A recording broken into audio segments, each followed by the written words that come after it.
ГСП онлайн. Городские новости сейчас. В Ухте полным ходом идет прививочная кампания против гриппа. Таким образом, медики готовятся к эпидсезону. Уже сейчас виден рост заболеваемости ОРВИ. Чтобы избежать эпидемии гриппа, населению настоятельно советуют пройти вакцинацию. Сделать прививку лучше сейчас, чтобы у организма выработался иммунитет, на что необходимо от недели до месяца. Любой желающий может сделать это, минуя регистратуру в городской поликлинике. В первом отделении нужно обратиться в кабинет номер 55, во втором номер 428. Население уже приходит, там оформляется необходимая документация, осмотр врача, терапевта и делается вакцинация.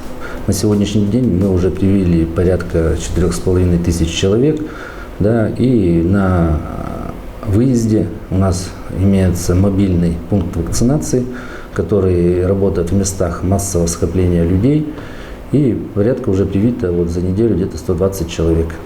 Мобильный медицинский пункт будет работать и дальше. С 14 по 20 сентября он базируется возле главного корпуса УГТУ. Помимо иммунизации против гриппа, там можно будет пройти профилактический медосмотр и тестирование на ВИЧ. Главное – иметь при себе паспорт, медполис и прикрепление для постоянного наблюдения к Ухтинской поликлинике. Эти же требования распространяются при вакцинации в самих медучреждениях.